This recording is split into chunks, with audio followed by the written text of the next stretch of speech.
welcome to Norwalk. Just like any of the other offices, if you have a client in the area, and this is the most convenient place to meet as part of California Properties with the Mulhern Group, you get to have access to this office, don't you? Of course, be courteous, call ahead of time, see if they have the conference room available, and don't drink all their coffee. Okay? But they are available here for you. In REthink, we do agent-to-agent challenges, we do accountability. We went to the Queen Mary, didn't we? That was our event back in October. And we had a 90-day challenge for those people who were going to hold each other accountable for turning in their activities, and we had agent-to-agent challenges. So, with that being said, let's go ahead and get started on, I think, the agent-to-agent challenges. We got to get this done because we have to respect your time, right? We're going to be out of here at 8 o'clock tonight. So, let's see here. Challenge number 1, that was on Facebook, Nicole, right? And to the most hours of prospecting. I don't see Louis here, so I can't ask what he did. But Nicole, how many hours did you prospect? Hardcore, nonstop, just prospecting. Am I supposed to share that I didn't turn my tracking sheets in? Well, I can share that the tracking sheets that you did turn in gave you 50 hours of prospecting. So Nicole, come on up and get your reward here. Louis is supposed to deliver this to her because he lost the challenge. Remind him that you did that, okay? Thank you. So I think Frankie's going to take a photo of you or something, maybe. All right. So ladies, what was your challenge? Open houses. Open houses. So go ahead and face the crowd. How many did you do and how did it go? I'll let her go first. Oh, okay. How many did you do, Chris? 3. 3 open houses. Okay. How'd it go? Good. Any prospects? Any closings off of it? No. Okay, but you still did the work. Congratulations. Sure. How did it go for you? It went. It went. Shelly, what happened? How many did you do? Life, rehab, this new landlord stuff. So, but she did more than me. I'm not feeling too bad. I did 2. 2 to 3. Congratulations. Chris, you beat Shelly in the agent-to-agent challenge, so good for you. And that's how it's supposed to go. One listing at 1.65 and another listing at 755. I got a listing at 2.2 million and I got a listing at 501 because I had to be over 500. So I put it at 501. So we tied. Let's see here. Can we get Gabe Nunez and Juan Morales up here? Let's do it. What was your guys' challenge? Buyer sales, right? Buyer sales. How many buyer sales were you able to do, Juan? 90-day period. How many? I got 2. You got 2 buyer sales. 2 buyer sales. You gotta deliver that to Gabe. Thank you, sir.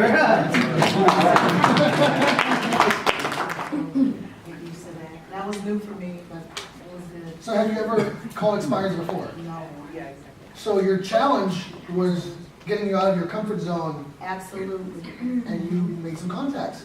You follow up, I hope you made some money else. Listings, most door knocking sessions, any type of lead generation challenge, put it in our closed Facebook group, and we'll go ahead and we will start the reporting at our next meeting next month in Covina, okay? So that's our agent-to-agent challenges. Now, let's go to accountability tracking here. Now, what happened at Long Beach? For those of you who were in Long Beach at the Queen Mary, it got a little bit weird. Hi, Lily. Hi. So, what I mean by a little bit weird was, people started to throw money on the table and make cash bets like this was the craps table at the Stardust Hotel. And yeah, so that's not going to happen. But I do have $200 here in cash for prizes for the accountability tracking. So who's going to get this money? Everybody, oh, me, I did it. You had to be part of the challenge for this, okay? So here we go. Here we go. Let's talk about it. So, number 5, accountability tracking points. Chris De Jesus from Cerrito's office. Congratulations. 315 points, Chris. How'd it go? Went good. Congratulations. All right. Wait, that got mailed to you. I didn't see that. Allie will be here at 6:30. Give her the look. Give her the eye. Let's go passing the buck. Let's see here. Oh man, she's gonna be up here all night. Congratulations, Nicole. Let's see here. Number 2 with 525 points. I do not see Anna Queenie Tutton here. You guys see Queenie in here? She'll show up. When she does, she's got a plaque for herself, okay? And Mr. Money with 1,813 points from the Ontario office. Mr. Nathan Lee.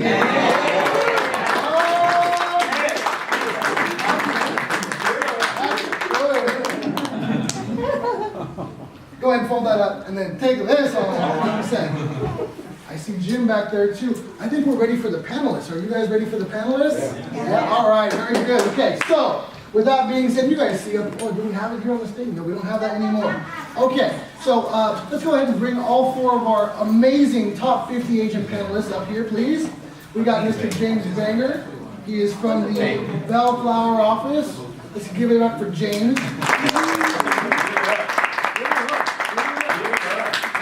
How are you, James? Good, man. How you doing? Pretty good. Awesome. Nice to see you. Have a seat anywhere. Take We this got arms on. Lejon Nall, part of the Lejon.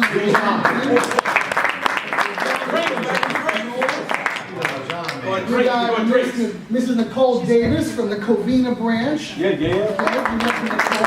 And we have Kristina Furneaux from the Cerritos branch. And all of these agents are here to share what they do to be top agents. Come on up here, Kristina. We announced you. Okay. All good? You gotta do it. All 4 of these superstar agents are in the top 50 for the entire company. They're here to work out of how long in the business, what you did in 2017, and what's the goal this year. Sounds good. First of all, I'm giving this up for my night at Alcoholics Anonymous. I just want you to know. But it's a fairly similar group, actually. I know most of you, so anyway. James Banger, I'm with the, is that if I stand up when I talk? Yeah. I was standing anyways, yeah. So James Banger, yeah. I'm a professionally designated real estate investment broker. Big deal, right? I work out of the Bellflower office for Berkshire Hathaway. I carry 3 professional designations behind my name. I'm a licensed broker in the business for like 34 years. When I got in, my hair was brown. My 2017 sales volume is just a little shy of $8 million. Doing it myself, I only did 13 transactions. So basically, I'm all about efficiency. That's my practice. That's how I design it. I'm here to work smarter, not harder. Especially when you start turning, as old as I am, guys. So for 2018, I'm orchestrating some techniques right now to employ to try to become even more efficient for 2018. That's what I'm working on presently. Looking to round out that goal. I usually do between 5 and 10 million, so I'd like to get about a 10 out of 2018, if it's okay with my wife. I think she'll be happy. Thank you, James. Thank you, James. Kristina, how long in the business? What are your 2017 numbers? What's the 2018 goal? Okay, so my name is Kristina Furneaux. I'm in the Cerritos office. I got my license in May 2014. I'm a relatively newbie. Let's see, I didn't think about telling about my designations, but I actually will because it's important. I have SRES, which is Senior Real Estate Specialist, Certified Specialist for probate. One more and I forgot, but it's important. Anyway, it's knowledge-based is my point. Last year, I had 13 listings, 6 buyers. I bookended one, so I did 20 transactions. By myself, it's like that's hard going. So my goal this year is to really focus on building my team up, and I'd like to at least hit 30. And I didn't calculate the volume. I was just looking at the numbers. 20 transactions is still good. Southern California, that's great. Yeah. Very good, okay? Nicole, tell us about yourself. What office, how long in the business, 2017 numbers, what's the 2018 goal? Okay. Thanks, you guys, welcome. I'm Nicole Davis, I'm with Covina, and I've been in the business, I just did my renewal, so 4 years. I hit 15 closings last year, and I did not calc the if you would have asked me in December, I would have known my volume. I'm at 0 for January, and that's all that matters. We all start at 0, and we've all got the potential to earn that 200 or more. Hey. And what were the rest of the questions? 2018 goal. 2018, I am targeting 40 closings, and my 15 should have been 25. I sincerely had some tough ones that are still lingering. So 40 is not out of reach, and I'm a growing team, and we should have 60, including the team. Wonderful. Good for you, Nicole. Lejon. Now, before you go anywhere with this, I want to let you know that Lejon is part of a team. His teammate had an emergency and had to fly to Chicago just the other day. So, Lejon, you're going to be speaking for both you and Roseanne tonight, right? Absolutely. So tell us about you, Lejon. I'm not sure if you know all the background. You know all the background on Roseanne, but speak for yourself. What branch, how long in the business, what was the sales volume for the team last year, closed transaction, and what's the goal 2018? Sure. So, I'm Lejon from Berkshire, from Bixby Knolls. And so I don't have, and I know we'll talk about it, we don't have a team yet. So our goal today or this year is to build a team. Okay. What I have is a partnership. Okay, so we're gonna talk about different types of ways to do it. I have a partnership. And so, I normally don't do size and things like that, but we closed right around 21 size last year. What I do, if you go to my office, I forecast income, right? And so I'll just let you know, we took probably 13 listings last year. Every single listing that we took was 4% on our side. And so some ways that you do that from systems and things like that. And so our goal this year is to focus more on turnkey. And so we plan on growing the team, but really it's a $500,000 gross income goal that we have for this year. And so, and looking at the forecast, it looks like we're gonna hit it. You know, if we just follow our systems, get out of our head. And so that's our goal. The plan is to stick to the plan, right? At least 10% of the time. 10% of the time. Oh my God, you guys are driving me crazy. You're doing business planning 10% of the time. All right, so now you know who we're dealing with, right? A great group of agents, correct? Right? Yeah, so let's go ahead and I'm gonna read off some questions that were presented to us by the REthink members. Ladies and gentlemen, we will take questions after we get through the pre-designated questions, okay? So please hold all your questions to the end. We will try to be as efficient as possible with our time. However, we will be done here at 8 p.m., okay? If there's a question that you have for a specific panelist and we don't get to you before the 8 p.m. cutoff time, you have the freedom to ask these awesome panelists if they have time to go to lunch with you. Or something like that, okay? So, let's start off with this. Jim, I'm gonna go with you first, okay? And we'll work our way down the line and we'll just kind of mix it up.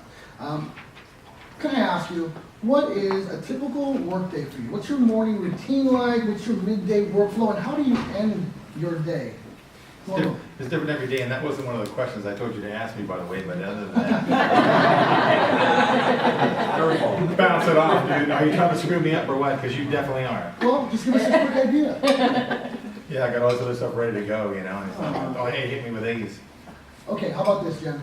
Does anybody else want to describe their day? Morning, midday, evening. Yeah. Go ahead. So first thing I do is development, right? So I think that I gave some classes about open house and things like that. And so first thing I'm doing is definitely into some type of development. And so, I've been in the business, I forgot to say that, but I've been in the business for going on 3 years. And so it's so easy to get information. A panel like this, it's easy to get on YouTube and get the same information, right? So first thing I do is I get into development. So we can start from Tom Berry to Kevin Ward to Joshua Smith. If you subscribe to those channels, those will be waiting for you first thing in the morning, right? And so for me and for Roseanne, we're spending about 2 to 3 hours a day just on development.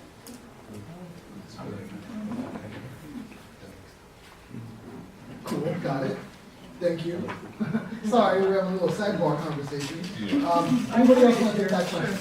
I am always starting with actives, what just listed last night. We want to be top of mind for our clients, for our sphere. And every day when I go pick up kids from school, I am waiting for that question, hey, what just happened last night? Did you see this? Did you see that? So first thing I'm looking at is what happened in my neighborhoods. I'm jumping into expired phone calls early. I am next doing my follow-up. So I have a weakness of developing too many leads and not doing the follow-up. And so my first true hour after I scrub those quick ones out of the way is that follow-up. An hour of what did I not complete yesterday, what still needs to be done for today. And then at that point, it's door knocking, it's just listed phone calls. That's my hour of prospecting. So, so much else can happen in any day that I need to make sure that I bank my time for me in the prospecting. So that happens first. And after that, it really does go haywire. I do pick kids up at 2 o'clock, and not a whole lot happens, but as long as I get that initial, grip of meat and potatoes out of the way, it's okay. The rest can happen. I do try to close every night with my notes. With this needs to get input into Realty Juggler. This needs to go here, and my 2 o'clock in the morning is okay. I forgot about that. Yeah, gotcha. 2 a.m. So you're saying sometimes at 2 a.m. you're thinking real estate. It's a twins thing. I'm sorry. Has that ever happened to any of us here? Yeah. It happens, right? It happens to us. So I'm going to jump back to new agent questions, okay? Got ahead of myself. But Kristina, did you want to answer that? What's your day like? Sure, I can do that. I think I start my day every morning by having a list the night before of what the top things I need to do. I can't imagine going to bed at night without knowing what I'm going to do first thing in the morning. Just get that right off the way, because you don't have to get up and have your coffee and wonder what you're going to do first. Like, you already know. So that being said, I try to be in bed by 9 because I can't take it anymore. And then I'm up usually by 4:45, 5, and then coffee, gym, come back, shower, and then a little bit of emails and whatever, and I just jump right in and do whatever I said I was going to do. Prospecting, I try and block my times, and they're different times every day because some things are set. Like if you have an office meeting on Tuesday morning, you're not going to go door knocking on Tuesday morning. So, and then my new thing is I've added an admin to my team who, she's wonderful. We can talk about her later. One of the things I work on though is I feel like when she's in the office from 8:30 to 12:30, I feel like I should be in the office from 8:30 to 12:30 so that she has accountability and so I can be there to answer her questions. And that's actually messing with my blocking, so I'm working on that. But that being said, it's consistency and having your list and getting your stuff done. I like that. Knowing what to do tomorrow. I can't imagine waking up in the morning and not knowing what I had to do. How many of you real estate agents don't know what you're doing tomorrow? You can fix that. How many are honest? You can fix that. Yeah, how many of you are honest? Well, thanks for sharing that. Let's go with some new agent questions, okay? So, for anybody on the panel, as a new agent, what were some of the toughest obstacles you had in building your business and getting it off the ground? How did you overcome those obstacles to become the success you are today? Whoever wants to take that, just go ahead and speak. I'm prepared to speak to that. Go for it. Okay. I'm excited, folks. You know what he's doing. You got that one. Seriously though, I've known Victor for a while, I haven't heard him speak, but I'm really impressed. Give it up for this guy, he's killing it. Really good job, keeps everything up. Anyways, new agent, I had 3 things when I got in, and you gotta remember when I got in, it was a long time ago, mid-80s. So I stepped into a real estate business that our 30-year fixed rate mortgages were at 15%. You gotta get freaking resourceful to sell real estate at 15%. Creative finance. But I didn't know any better. So that kind of helped me, all right? Yes. It did, it really, really did. So I had 3 things, okay? First of all, it was pretty much effectively handling my life, okay, in time. Personal time, professional time, okay? And then number 2, I wanted to add depth to my practice. I felt the need that I needed to add some depth to my practice. And third, I had to, quickly learn after doing a couple transactions, you really got to become an expert problem solver. We are deluged with that. I mean, that's why I came in last. I was problem solving in the parking lot with one of my clients. Call the paramedics, he'll be fine. So at any rate, I think this is on the same question, number 5. The life management thing is I didn't want to become a casualty of this business, okay? Because what I found when I first got in, I looked around the office and I saw Susie and I saw Esther, and they're the only 2 people that had a spouse at the time, okay? And I knew I could get in that office and then walk out and then go, Jesus, where'd the sun go? This business envelops you, and you really get concentrated and focused, you know? And I got this wife of 2 years. So I had to think long and hard about that. It was really tough. I learned to say no to prospects. That was really hard for me early on. Very difficult, okay? We were going to go out of town one time to a wine festival. I had one agent and her husband in the car with me. We're waiting for this other gal who called and said, look, give me a minute. I just got a call. I'm going to show this property. Well, I told the agent in my car, if you're going to wait, I'm not. You know, it's just my wife's here. We're going on the wine trip. We are leaving. And so she did go. We took the other agent and off we went. So just kind of a tough thing. I was initially in a buyer's market. We talked about the 15%. I had to figure out the quickest way for me to a paycheck. And since it was a buyer's market, that means what? Listings were not moving. Well, 15%. So I said, yeah, I better start working on some buyers. So what I did is we had this stuff called floor time. Okay?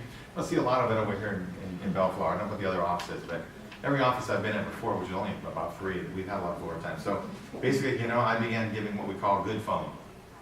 Right away, I gave good phone, okay? If I got a sign call, if I got an ad call, because they used to advertise extensively in the newspaper, which is only a 7% return, ain't much. But if we can get the phone to ring. So I got really good at that, and that's how I started my business. I started putting buyers in my car, okay? And taking them around, and I learned a little bit about efficiency even then, starting out. I never made an appointment with cold people. In other words, they're not referred to me, but they're cold. I was cold on the phone. More than 24 hours time to hang up the phone with them, because it would always be like, hey honey, hey Mary, I'm going in Saturday morning, 9 o'clock, or right, put on my tie and zoop in the office and sit there. And at 9:15, these cold buyers I talked to on Wednesday aren't there on Saturday morning. And at 9:15, I'm calling them, you know, we've all been there. So I learned efficiency right away. If you're not somebody I've sold, you are basically going to have to come tomorrow, or maybe right now. Because I'm not going to show up there and sit on my time on Saturday morning like I did several times and learn quickly, become more and more efficient. So hope that wasn't negative on you, but just that was where I was at, and it was a very different market than it is now. But that's how I figured out what I was good at, and that's probably key here, guys. Yeah, you figure out what you're good at. Quickest way to a paycheck, and that's what happened for me. Anybody else in the panel want to take that question? What are the toughest obstacles that you face as a new agent, and how do you overcome them? Because we have lots of new agents in here, right? You guys want to know, what were their tough obstacles? So what were they? I jumped in and I hit the ground running because I was on fire, and it's fun, you know. It's hard work, but it's fun, and everything's new, and it's a challenge. And I'd say hard work and lucky, because my first open house brought me 2 listings, which brought me another listing, and I had 5 listings before I had any buyers at all. And I think that that's not the norm. But it was a lot of hard work and door knocking, and I worked it pretty well. What I had to overcome is, why am I answering text messages at 11 p.m.? Right?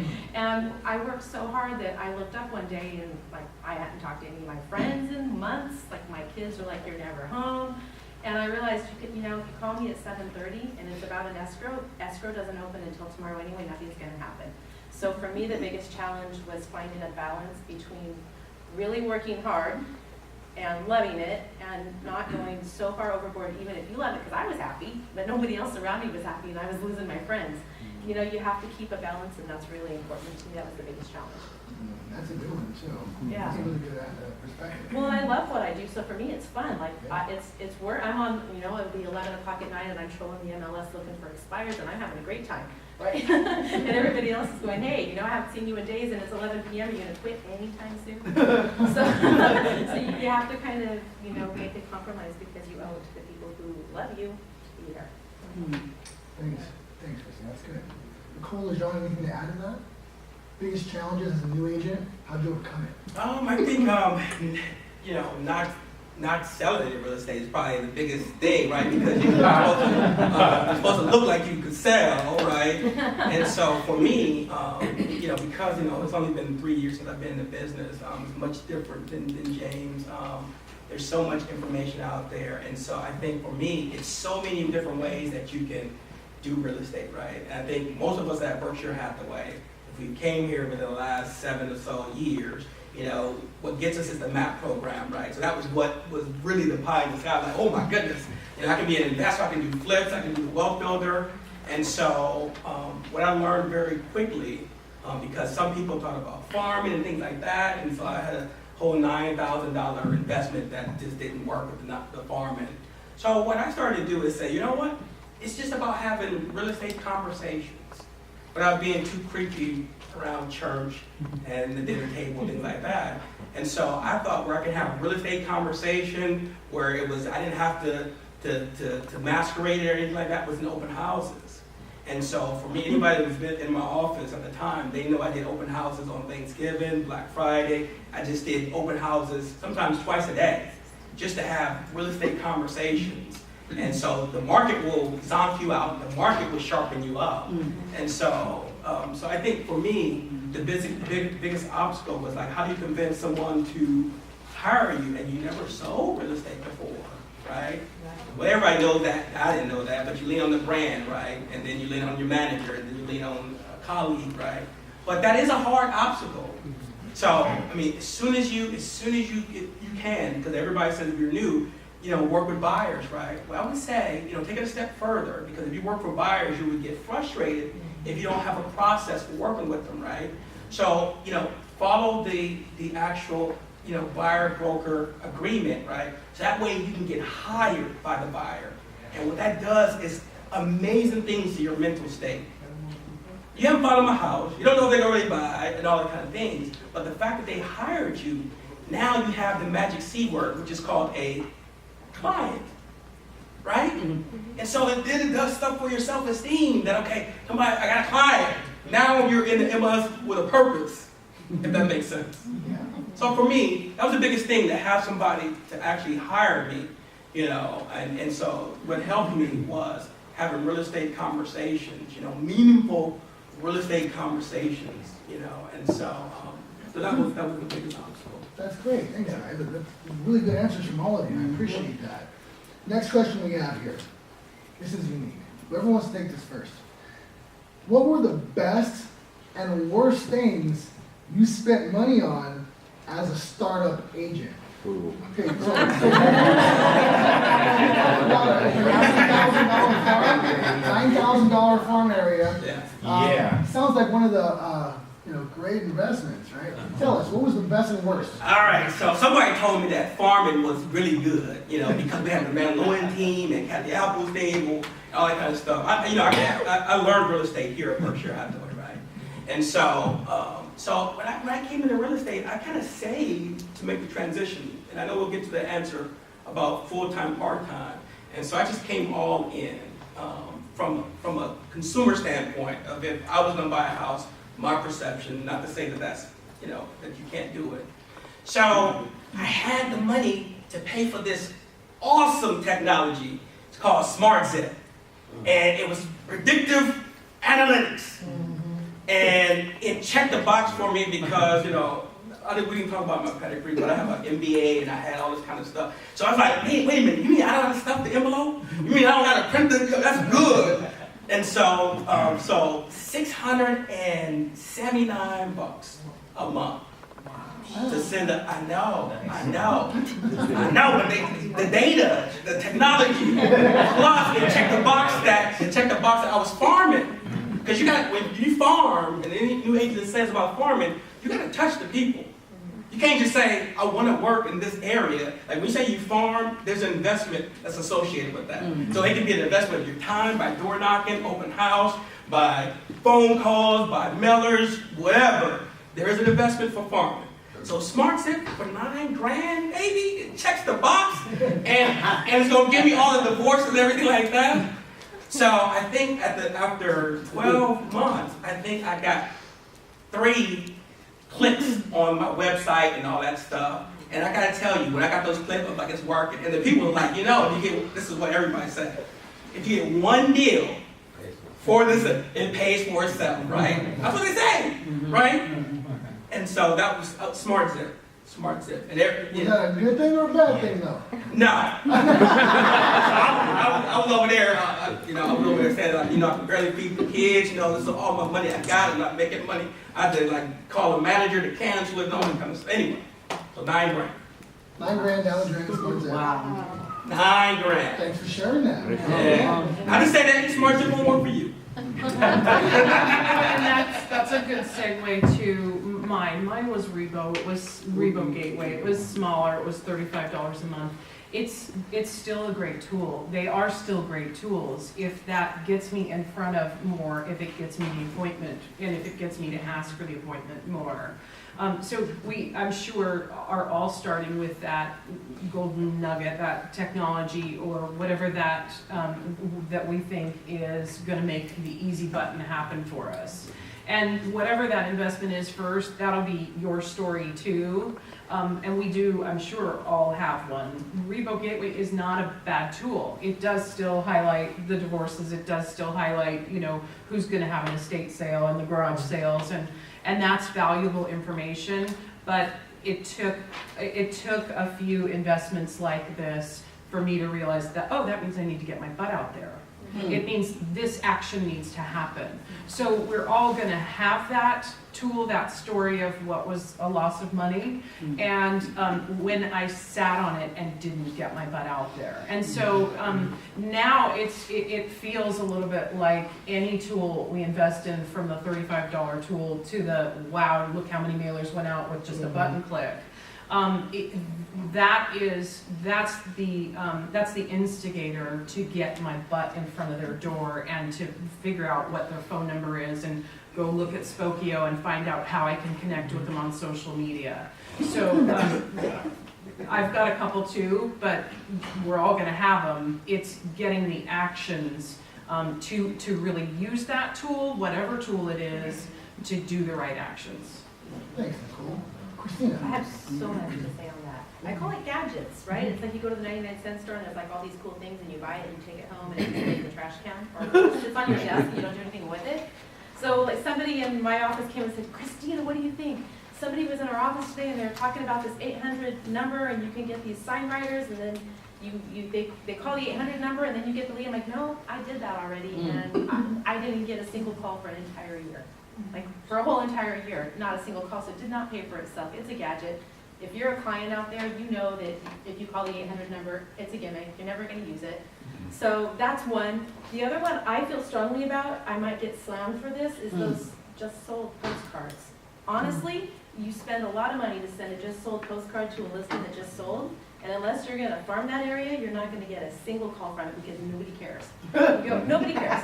They're waiting for the just sold postcards so they can find out the information, and you just told them what they wanted to know for free. So what you do is you go knock on the doors and you talk to them, and that's it. You knock on the doors and you talk to the people, and it's free, and it costs you time. So all those gadgets, every single, almost without exception in my opinion, person that comes into your office and gets to waste your time for half an hour telling you how awesome they are, don't do it. Because if it was that awesome, they wouldn't be in your office because they'd be busy in your office doing something else. They're trying to get you. They're prospecting. So like, go talk to the people. That's it. It's free. So I feel strongly about that, and I learned that the hard way. Good. Thanks for sharing. Yeah. Jim, any bad decisions as a brand new agent when you were spending money? Yeah. Shopping cart ads, guys. It's a gadget, right? Yeah, it's like, you feel like, yeah, I'll take the bond store, and your face is on there. They're putting the baby wet diaper against your face. They're pushing the baby around the damn store, zero, I didn't have too many of those, but yeah, there was a few like that. Hartman Homes was decent back in the day. It was cheap enough, black and white photos of all my listings, and they were great mags, okay? And that was cool because they'd be put out. I go to the car wash, and there I am on the front of Hartman Homes. Helped out, I got some stuff. The depth I didn't elaborate, but that's where I think I spent the right money. I mean, early on, building depth in my practice. I went on. I said, we were getting a lot. I was a C21, okay, that word around here, but it's like, I got the scripts, man. I got the dialogues going on, right? You get to sign the contract and get the door open, but if I really want to feel good about the door staying open, I need to learn something about this business beyond just the hate. Give them the alternative choice. I can go on and on. I have all the closes and I use them. and they're super valuable. But, so I went out on my comfort zone and wrote my check for $950 to the California Association of Realtors, and started with this Graduate Realtors Institute, kind of like a general, PhD in general real estate practice is what I like to call it. Not easy, guys, it was like, you know, and it's still out there if you want to get one. It's like 3 Wednesdays in Victorville, 5 Wednesdays, and you gotta go, and they're all series of 3, so it's not go get a seminar and get a designation, not gonna happen. So it was tough for me, man, put a lot of money into that, but man, I came back tenfold. When I sit down with people and I'm at the table, man, I can tell them they know that I know. Okay, the depth is there. Let me call escrow and get that answer for you. No, I'll tell you. Let me call my lender and see what your DTI. No, I'll tell you. Let me call termite company. No, I'll tell you what's happened with termite. I'll tell you how many licenses they have, how much money I can save you, Mr. Seller. This is where I really felt that I spent some good dough. So I went on to the CRS, Council Resident Specialist. Like her, I went down. I had Tim Corliss, actually. He passed away. It's one of Bruce's friends. I went all the way down to Palm Springs, sit for that course for 4 days, the SRES. And why did I do that? Man, here's a gray hair. That's a seniors, not senior. Seniors real estate practice, right? Who's got the most bucks saved up, right? I'm a senior right now. I got to tell you, my bank looks pretty good. Oh. Most of the seniors have some cash, right? So you work with them. Their whole thing on tax is way different than any other bar I work with. When it comes to seniors, their tax situation is way different. You sit down, you speak a different language. So that rounded it out. That's where I spent some good dough. It wasn't easy, it wasn't cheap. It was a lot of work, but that's where it happened for me, man. So that was my good thing. So education. Yeah. GRI is a 15 course plan right now. That's right. Yeah, I took it in a year, but I flew up to San Jose, down to San Diego, to Palm Springs. I was all over to get it done in 1 year. It's a great program. Right. And speaking on the Harmon Homes. You quick know story. that, youngster? Yes. I've been doing this a long time. Quick story. I was taking my girlfriend, now my wife, to the grocery store. We walked out of the grocery store. I grabbed one of those bags and said, "Who's this sharp guy right here?" She said, Yeah. "Oh." And that's what I got her to marry me. Yeah, you're this guy. All right, so next question for the panelists. If you started out as a part-time agent, how long did it take you to transition into full-time, non-stop, 7 days a week real estate? No other source of income, just this business. Everybody went full-time, right off the bat. I'll jump in. I have 8-year-old twins. So when I started, they were, I don't know, they were 5. And so that felt like I was a part-time agent. It felt like I could only be a part-time agent. It was probably a full year and a half before all the pieces came together and I could see I am still a mother of twins. It does still have a block of my time that's extremely important, but at the same time, I was a full-time agent. I will always be a full-time agent, but the mindset is what changed at that year and a half mark where I can still do 12 things at once, and with the knowledge, I can still address and help clients. It's been an interesting journey being able to be on both sides all the time because of being a mother of twins. Okay, very good. Now let me ask you guys this. You guys all started full-time, okay? How about this? If you can recall, this isn't on the preset question, but if you can recall, at what point in your career did you feel like, I got this, I'm in my flow, I got it, it's going, it's moving, I got momentum, and I'm gonna explode from there? Do you remember what time frame in your business that happened? Like, boom, I got it. I'll tell you, it's a spin off that question, but it's something that I feel very strongly about. So I actually passed my test like the 1st of April or something, and go figure they lost my fingerprints. So I'm like, ready to go. I'm ready to go. And they don't have a license because I don't have fingerprints. So for a whole entire month, I went to the office every single day. I studied contracts. I followed people around. I have my college degree is English Lit, so I guess that gives me an advantage because contracts don't scare me. But I learned those contracts, every single one of them, inside out. I can tell you what page 9 says. I know what number 14 is. And I had the time, and it was an advantage. And so when I knew I was gonna be okay, is I finally get my license, and I go do an open house, and I knew what I was talking about. And I came across as credible and knowledgeable, and I didn't have to say I was new because nobody asked, because nobody thought, because it didn't seem like I didn't know what I was talking about. So to me, if you know things and you can present yourself as knowledgeable and you're not afraid to talk because you know what you're talking about, the whole new thing doesn't even come up. So Good. I like that. I like study hard, know your stuff. it's knowledge based. Like you're using the word depth and I'm saying knowledge. The more you know, the better you are. So, Good. Thanks for that, guys. Move on to the next question. Are you incorporated as a business, or are you an independent contractor? And if you incorporated, at what point did you do so? I'm incorporated. The second you hear that after one transaction, tax-wise, you need to be incorporated, it was a no-brainer. So you went ahead and paid the fee. How's that working out for you? It's better than, the 2 years prior. Good, very good. Anybody else here, incorporated or non-incorporated? Yeah, I'm incorporated.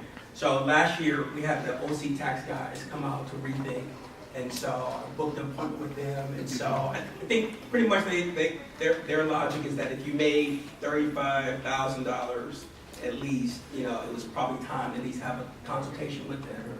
And so, so I incorporated, the week after REthink. And so for me, the good thing about it is that, if you're married, things like that, that Schedule C, trying to itemize, that's the most audited, tax file with the IRS. And so, I have an S Corp, and so it's pretty clean, if that makes sense. And so. Kristina, James, are you guys incorporated or not? I'm not, but it's my goal to be this year. So I've been thinking about it, and it's something that needs to happen, and I can really see that now. And I will actually talk to you about it later because I'm looking into the differences between an LLC and an S Corp, what the advantages and disadvantages are for each, because there are advantages and Christine? disadvantages. You're not allowed to have an LLC in real estate.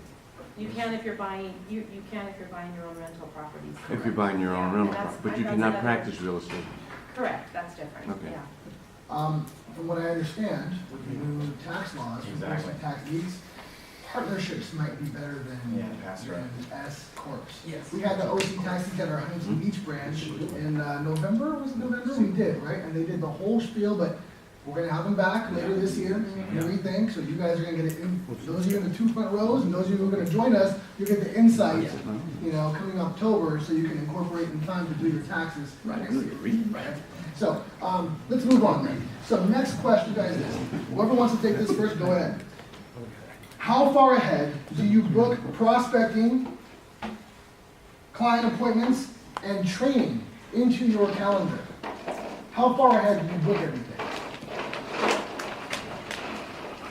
Go for it. Yeah,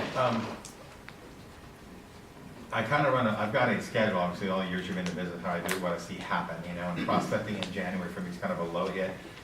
A lot of guys do that, come on, we're all energized. First of the year, managers got it right up in your face. Everybody gets energized and hits the streets, and you see more open house signs. And I don't want that, I want to stick out, so I kind of cool it till February to October. Just so I'm a little more sticking out there in the public, okay, like the open houses and all that stuff. But where I lay it on heavy is starting Thanksgiving to December. I'm out there, and I'm just like, this is it for me, because that's it. That's this holiday season, that's banger season. So in general, that's how it is, but this year's a little bit different. We have some things going on with tax we talked about, and some of the things happening with our people and our property tax deductions. They get used to the new tax law, that are implicating our business. So studying up on that, looking for that. Instead of sitting down, saying carte blanche, you're writing off your property tax on the house. You're about 10 grand now, so you look at that, know how to approach it. So what I'm doing is, I'm sorry, and stay out. Okay. I'm a huge social farmer, so I'm always doing that. If you guys got in the car with me, we went somewhere, I don't care where we went.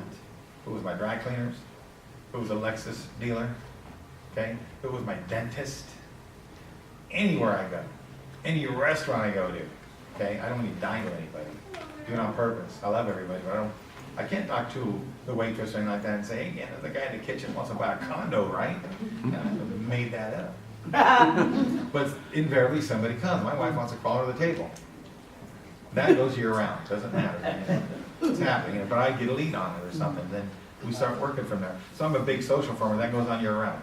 So how far in advance I look? I'm always farming that way. Yeah, I got the email thing, I got the Facebook thing going on. I didn't see much return there. I don't know if anybody else does, but my properties are in there, my face is in there. Those of you that are friends with me know that. And so we use that too. But as far as booking out conventions, CRS, I always go to that convention, man. So I'll book it whenever it is. This year's February, so. Celebration. Yeah, exactly. You got it. This guy's on his game in more ways than one. He's in there for sure, yeah, celebration. So that's got to be booked in advance too. So I'll I'll pay for that in December so I can do what, write it off for last year and we'll go in this year. This seems like fun for me, My enrolled agent is right down the street here, by the way, in Firestone Boulevard, and he does my exchanges, Earl Salter. He's really good. He's a hot cat for taxes. He needs somebody. Good. Thanks for that. Anybody else want to talk about how far ahead you book your prospecting in your calendar, how far ahead you book your client appointments and educational training? How far ahead do you book out your calendar? Client approaches me, it is usually 2 or 3 days out. So, and to be honest, I'm pushing things for the following week. So I also, we have to have master plans, convention, seasons. We have our goals in alignment with how many open houses we're doing. And it takes so much prep work to have all that happen that the appointments are a few days out. And I'm okay with that. It's knowing your stuff, and if you are reciprocal and this is a mutual growing relationship, you're gonna be okay with next Tuesday instead of you wanted it tomorrow. Okay. Kristina, how about you? Planning out. Okay, so educational things, seminars, certifications, I block time for that because I'm knowledge-based and I feel like that's important. However, like for prospecting and appointments, I will make an appointment as soon as I possibly can because I want them while they're hot and fresh.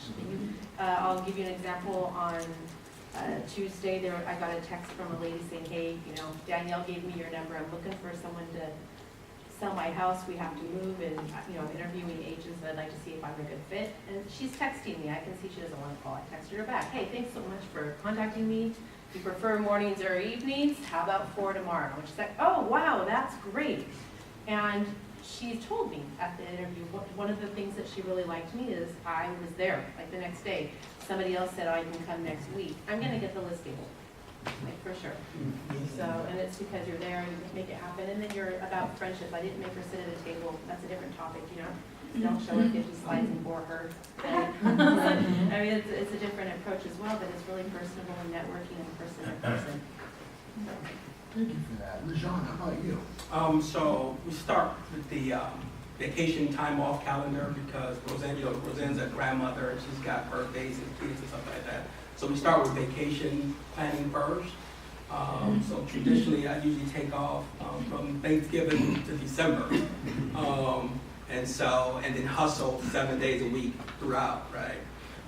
And then we start with quarterly training. And so, like, if you're on the board, if you want to incorporate some board trainings and things like that, you usually wear out a quarter for training and seminars and things like that.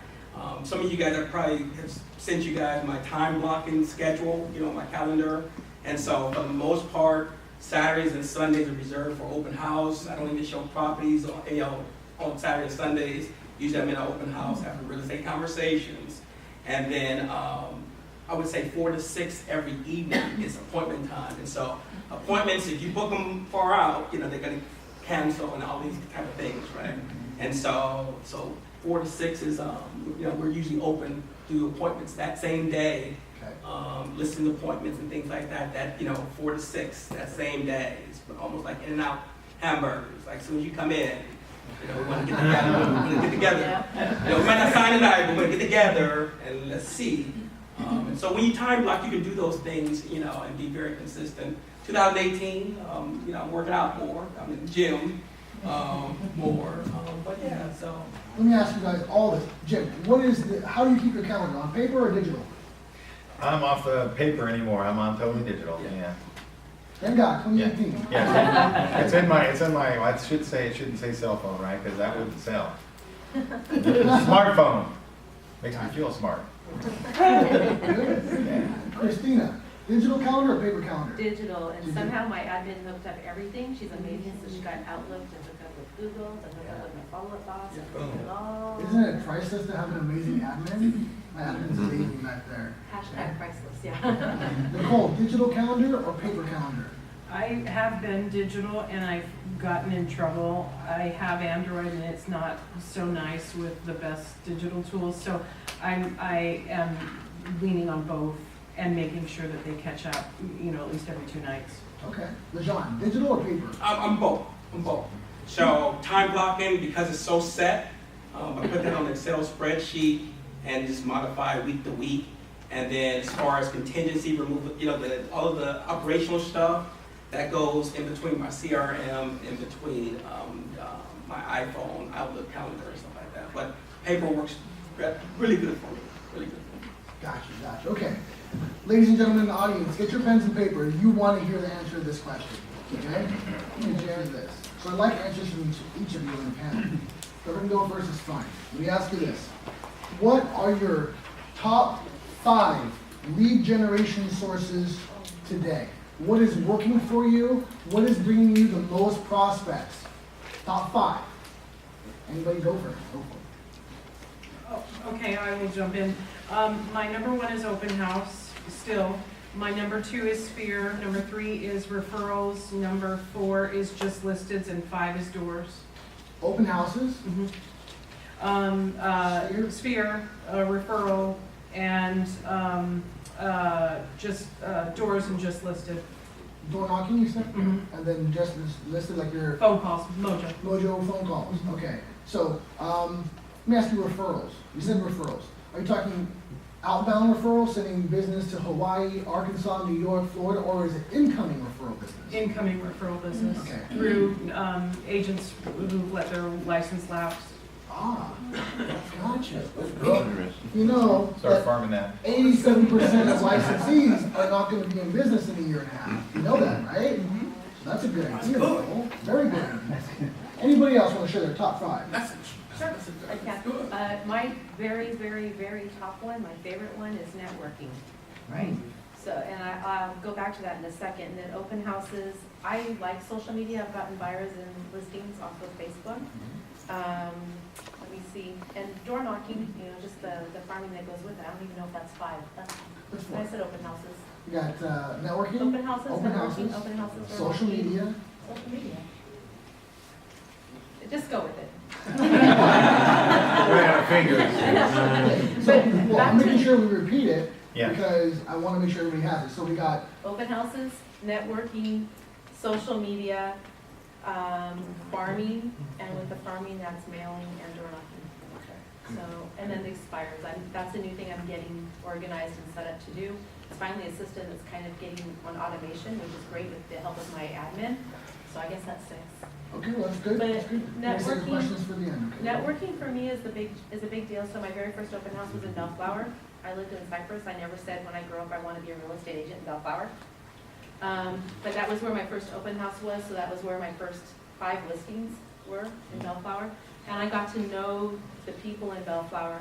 And then I was just thinking, you know, what am I gonna do to get more referrals? I started really appreciating the city of Bellflower, so now when I have a listing or a referral from Bellflower, I give 5% of my commission back to the city of Bellflower. So that's going to the volunteer center, or one of my past clients, she works with Kingdom Causes, which is homelessness. And you can bet that my past client, who is an executive director at Kingdom Causes, refers me every chance she gets, because she gets 5% of my commission back. So Good that's, job. I mean, you could say it's a gimmick, but from the bottom of my heart, it's giving back.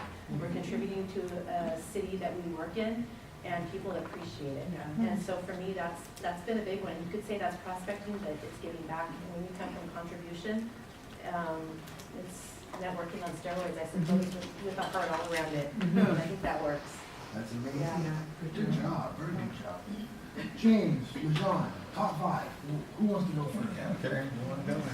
So if you guys have been to any of the classes that I teach on Tuesday, on Mojo and things like that at our office. You guys know how I feel about open house. So, and if you read the book, you read the Millionaire Real Estate Agent book, it talked about perfecting your #1 lead gen source. And so in 2 years, you know, I think I've perfected the open house and it's classified in different ways. But, so this is, so I say open house, but then it's like jujitsu for lead gen. Because in open house, you go and you door knock around the open house, right? Open houses, you're door knocking. Right? So so you got open house 1 to 4, but I'm gonna go door knock. And if it's not your listing, you'll find that most agents don't do it. They don't do it. I mean, they'll go 40, 60, 90 days on the market. So you got Mojo, and I hate cold calling, so I might as well just call invite. Say, hey, this is Lejon from Berkshire Hathaway. They were just calling you to let you know that I'll be at 1234 Prospect Street from 1 to 4. Just want to know if you want to stop by. So we talk about just list of just sold, depending on the age of the open house, right? That is the just list of just sold. So you can do the early in the morning flyer. So it's like open houses, in my opinion, I'm going to be an advocate for open houses right now. It is like kung fu for real estate. You can do whatever you want to do around the open house. And you'll notice, if you're unlike me, you know, where you're in your head a lot, it gives you a reason. So I'm not really soliciting you, I'm just inviting you. Come on. You know, I really don't, I know you don't want to make a move. I just want you to know that Mr. Jones is just sold his place. I just want to let you know that I know we put on the market yesterday. Can you believe we got 17 offers already? Can you believe we closed that in record time, at a record amount? So, an open house. Now, what happened last year was we had probably 5 months of rain, right? So can I tell you unequivocally, if you're in California, you don't like going outside in the rain. Now, it took me almost 3 years to figure that out. Because I was out there in the rain setting up my open house signs. I said, look, I'm going to be out here anyway because I scheduled it. It's on Facebook or whatever. I'm going to do it in rain, right? So California, we'll just wait. We'll just wait till after the rain goes, right? So this year, part of the plan is you got to diversify because if you have inclement weather, I mean, if your #1 lead gen goes down, right, you got to have something else. So last year, just by happenstance, we found out that FISBOs, a lot of people call, but they don't never ever go knock on the door. So last year, we did 3 FISBOs. I'm talking closed FISBOs. And I was actually thinking that, you know, somebody had already approached them or whatever, but nobody actually really approached them. And so FISBOs is one. And so just did another for this year. But I would just say, open house is kung fu for real estate. So no matter what your vice is going to be, you can do it around the open house. Whatever your vice is going to be, whether it's calling, door knocking, you can do mailers if you like. I'm with the lady here about the spin on flyers. But open house, it's the market. So whether you're talking to a neighbor that's just looking, that's the market. Or a buyer that's been looking for a month, that's the market. So it's faster than any report that you would go and review. You know the market. Thank you, Lejon. So you heard that, open houses, door knocking around open houses, Mojo dialing around open houses. He is social media about his open house. Okay, and then what was, for sale by owners. So he's doing all that stuff, but it's mainly focused on open house and all the stuff around it. Good job. The thing that stuck in my head about open house, somebody told it to me a long time ago and I never forgot it, is open house is fishing where the fish are. Right? It's your retail store, Yeah. open for business, come on in, Yeah, right? go fish where the fish Yeah. are, yeah, that's exactly right. Jim, what are your top 5 lead generation sources right now? Right now, I'll speak to the Lejon thing. It was raining in January last year like crazy. I held open house. I put my signs in. You know what I'm thinking? Screw this. I barely got one of my best lenders to come and sit on the house, but she did, okay? I double-ended that dude for that day. Wow. The place was packed. I find in the open houses, if you don't oversaturate the open house, like it's up my first one, and you put it out, and I like to put it on our MLS, because where does it go from there, right? We all know where it goes. So everybody wandering in is like, you know, looking for somebody else. You know, the other agents that are lazy are sending them out there. This will be open. This will be open. You go look, you know. And that's my problem, and I don't keep doing it because I don't, unless I want to get more leads from it. But I don't need it where I'm at now as much as I think, so my top 5 really is my folks, my 425 to 485 people on my basic spreadsheet of people I've either touched, sold a house to, or whatever, right? And their referrals. It's simple enough that way, my spreadsheet, right? So it's to be my past clients is number 1 for me, obviously. And if you do a good job, you're gonna build that. So I'd say maybe the cheapest way to get referral business or is just do a damn good job, huh? Have your clients want for nothing, maybe. Yeah. I don't know. That's kind of what I approach. They don't want for anything, man. I'm there in their face. What do you need? You want me to sit down and sign escrow instructions? What I'm doing, that's old school. But it doesn't matter. It doesn't matter because everybody don't do it. Bang, what a waste of time. Sitting with them, doing loan docs. Well, I'm a notary too. The banks just stopped letting me notarize my clients' docs, by the way, because I don't know why. Because I'm not buying it myself, so why the hell? But they won't let me notarize those deeds of trust. But anyway, that's fine. That's their problem, right? I'll sit there with my baby buyers and go over their loan with them at the escrow if they want it. Doesn't matter. Old school's stupid, I know, guys. Wasting my time. But I get calls all the time from people. It's bang, out of the blue. I got 3 today, you know. I'm not asking for them. I already did my work. I laid the groundwork on it, but I keep in touch. Man, those people get it. They get those phony ass cards of everything I've sold, color pictures, right? And they get them. They get them once a month, man. Mail amounts number 2 to my client base, right? Heck yeah, they get that. They even get a magnetic calendar that can last the whole year if they want to put it on the refrigerator with my smiling face, thanking them for their business. Every one of them. So every time I go out, it's $400. You know, it's not cheap to send those color things out. And yeah, I do 50 around my sales houses and stuff. And you guys are so right. I never get calling them damn things. I'll do 50 around the house I sold, and I'll do my 450. Cost me $350, and I'm doing it consistently, right? But, you know, nobody seems to call on those properties. Walking around's good too. I do that when I do the open houses. I do it before the open house. Meet the neighbors, find out what's going on in their life. So that's kind of that deal. The mailings is number 2, right? Open houses, right? They're in there. I do them. My ancillary service people, give me business. Yeah. They didn't know an old agent. You guys know what an old agent's an accountant, basically. It's licensed to practice before the IRS. He gets me lots of business, man. I just did a commercial deal right here. Not transaction, I'm sorry. I don't like to say deal. I hear that word when I want to use car lot. I just orchestrated a commercial transaction here on Farm Temple, what I did. Funny vernacular thing with me, weird, I know. But yeah, so he does it, you know. Escrow has given me business. Some of you guys are going to run into escrow now, Castellan. Hey! Not every day. Okay.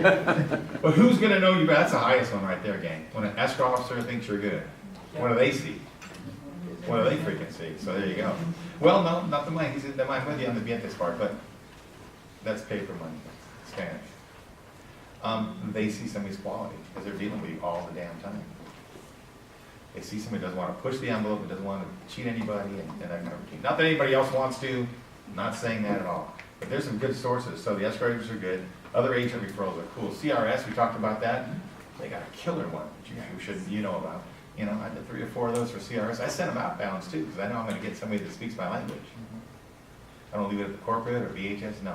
I'm in the CRS referral directory when I got to send somebody up to San Joaquin Valley, 2 of them in the last 6 months, because I know that agent's going to speak my language. So then I get the reciprocal too through CRS. So it costs a lot of money to get those designations, but again, I utilize them to your advantage, guys. So that's kind of it.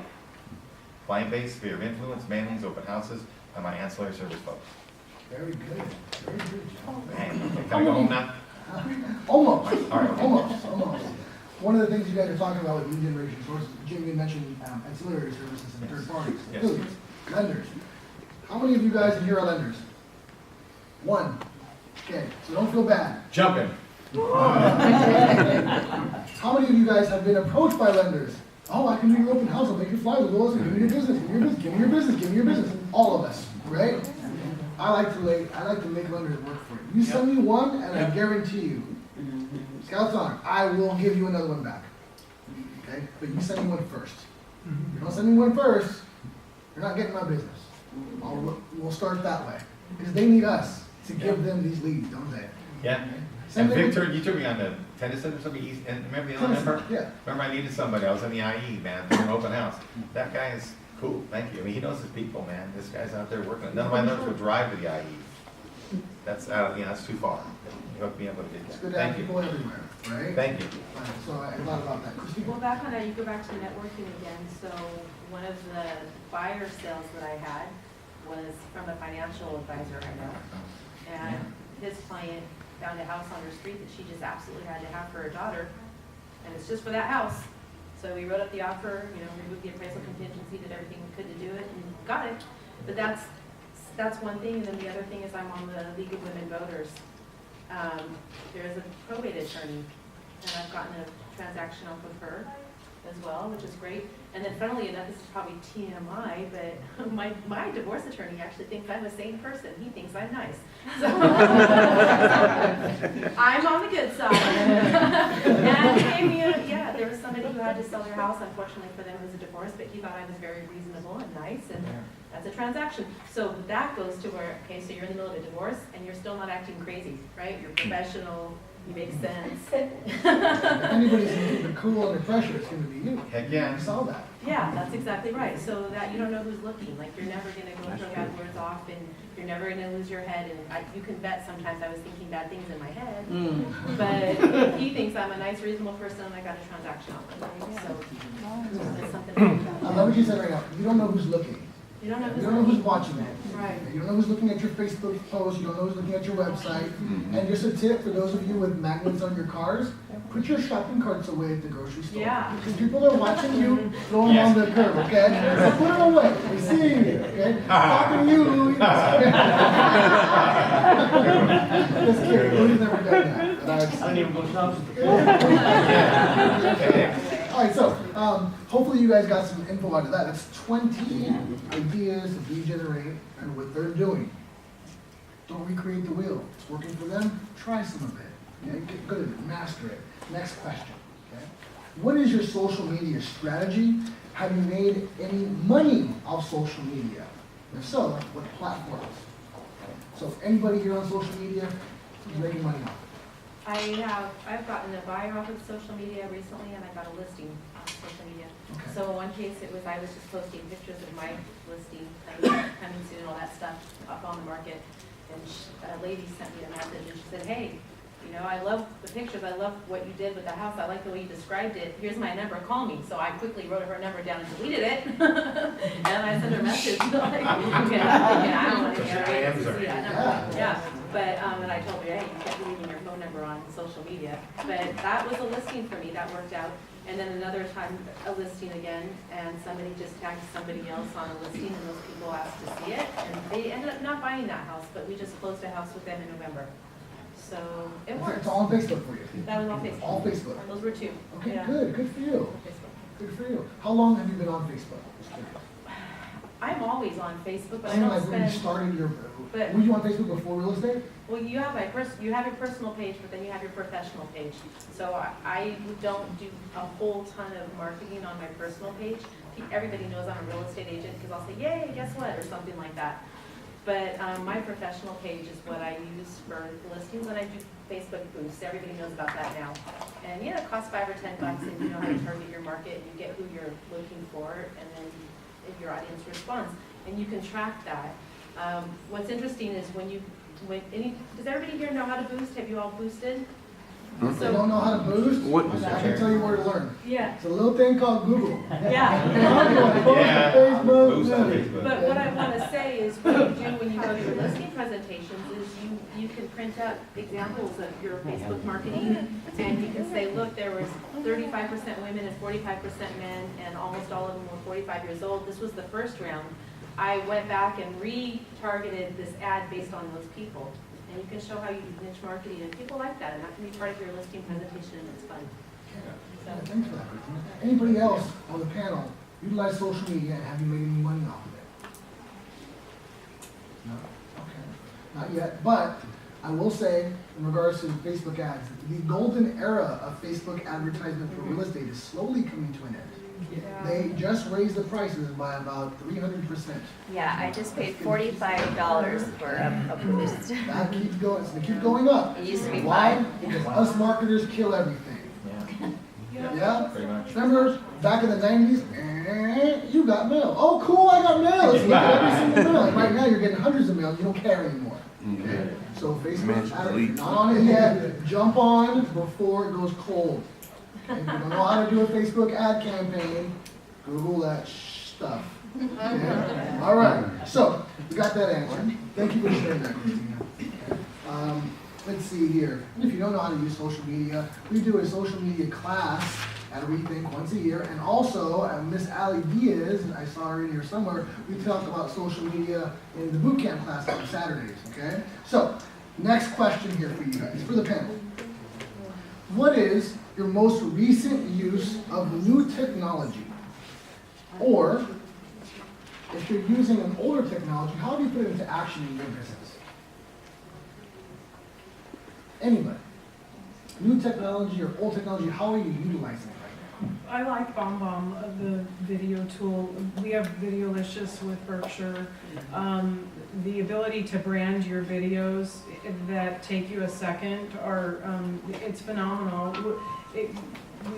We're all on social media and we're all exposed that way to all those eyes. So to throw the brand on there is, that's reason alone to use, something like Videolicious.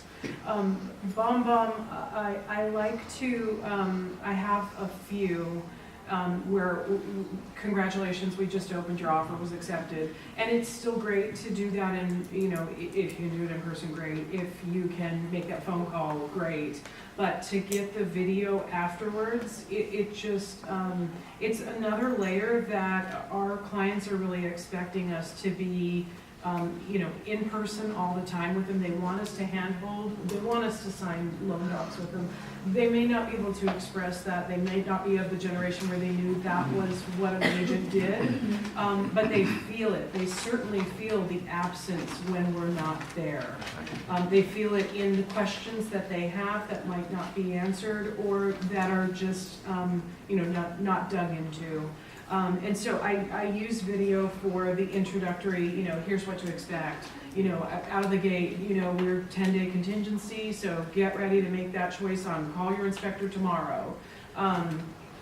Just a video of what the process is going to look like for every single opening. Nicole, I'm going to pause you there for a second. So what you're saying is, you make a short little Videolicious clip. Not Videolicious. BombBomb. Right, BombBomb. Okay. Mm-hmm. BombBomb charges how much? $9 a month, maybe? I did annual, and it was more advantageous. How much is Videolicious? It's free, FR, free. yeah, it's that one. So you make these little short videos for, congratulations, you just opened this one. And I'm imagining, I think you guys are imagining this too. Yeah. Cell phone. Hi, this is Nicole Davis, Joan and Lisa Byer, congratulations, we just opened escrow on your house, we'll talk to you soon, and then you send that off? Yeah, I keep it general. I do my names in the text because it comes across as an email video. And so I'm gonna personalize Joe and Mary, but on my video, it's one time like the best hair day I had, and it's one time. It's, hey guys, we just opened escrow. So that's what the workflow looks like. For the closing, it's the same thing too. It was the day when I liked the Cabernet I was wearing. But if you keep it general, it can fit into your workflow. And I only have opening and closing. I need to do more with that, and that's part of the process. Yeah, and that's cutting edge. How many of you guys send videos to your clients? Congratulations, we just opened escrow. Here's what's next. One. Just for buyers, yeah. Kathy, there's 2 people. Even from, from the open house point of view, it's gonna give you that connection. It's that facial recognition in 3 seconds to I'm familiar and we're best friends now. So for the open house, to send that off, that's phenomenal. Okay, so the next step is, I wanna make sure you understood, I was pointing out the lender component, that's certainly on our road. The buyer consultation appointment, once you're feeling comfortable with your numbers, then buyer consultation appointment. So to have that generic in video, it's just reinforcing the connection we once had. And a lot of sitting here as a panelist is we had great ideas, one day we acted on it, and then it's consistency. So you guys challenged me on the accountability about asking how many of the milestones that I have in each transaction for the workflow. Thank you for sharing that. On the video thing though, I would like to add, A lot of people, I think, are probably like me, where I don't want to see a video that's 5 minutes long. Please don't make me watch your video that's 5 minutes long. BombBomb is Concise. phenomenal, Yeah. because they give you every single tip, and you're Yeah. gonna hear that reinforced, 30 seconds or less. I love Like it. 22 seconds or less, that's it. I've got, after 22 seconds, I'm over it already. So, yeah. Yeah, so fast and concise, I think, otherwise you might as well not bother. So you're saying our clients have short attention span? Yeah. No, I said myself, but I'm assuming I'm not that No, far the off. 30-second club is a real thing. It's Yeah. a real thing for videos. Well, for me too, because even something that looks fun and interesting online, say I see somebody making a video online, and I was like, oh, that looks cool, and then I'm done. Yeah. Right? Yeah. Jim, you have something to add here, technology-wise, what are you doing? Oh, man, I hate to be negative, I get killed on showing time lately, I'm like at the listing side, it's like, all I wanna know is just make sure somebody going inside my listing is licensed, that's all I want. So I ask for BRE number, is that too much to ask for? They don't include that showing time, so it's double work for me now when they get me up to go back there, and if they just text me like it says in my listings, it'd be cool. I hate to be a bitch, I know it sounds like it, I know. But that's all I wanna know, man, are you open, yeah, you got a BRE number or you don't, you know what I mean? And they'll come back and then, but anyway, so. Videos, yeah, I love them, man. I mean, I hate, I'm with public speaking, with band, and in front of audiences, and I say I got production videos with music behind it, It's a little longer than what you want to see, but what I do is make it interesting, and quite honestly, I'll see some of the instant flow things on Facebook where they got the stick, and they're walking, this is mine, this is a living room, they're walking backwards. I don't know why they do that, but probably the same reason ugly people put their pictures on their business cards, but anyway. You know what? I never rule out fright as a way to get business. So I have a lot of fun, man, when I do my videos. Ooh, really do. But anyways, that's another. Yeah, I like these. I'm taking notes here from them, by the way, on some of this stuff because, my son, who I videoed forever in hockey, and then he sits down with the movie time and really, he takes all my stuff and he edits and we do our thing, right? And we add the music and everything because my son was a collegiate hockey player. And I had to ask him, my millennial son, sure, ass over here and videotape me a little bit and help me out now. It ain't happening. So it's fun, yeah, video, I love it. I think it's a good thing. It's got to have that message. If anybody does not already know, they've added a bunch of new little quirks to Videolicious. You hear about that? To what? No. There's a whole brand new set of tools in Videolicious you can use now. And if you didn't know about it, you heard it first here at REthink. Such as? It will be unveiled officially at Sales Convention. You know about it now. And it's live right now. Okay, so you're welcome. Lejon, Thank you. any new pieces of technology that you guys are using right now, and how are you implementing it into your business? Yeah, so I think the iPad, and if you can stretch the iPad Pro or anything, whether you Samsung or whatever, has really been a useful tool. And so I know we're videotaping this, so Roseanne is not here. First, this is a true story. First listing appointment that we went on together, and we didn't rehearse or anything like that.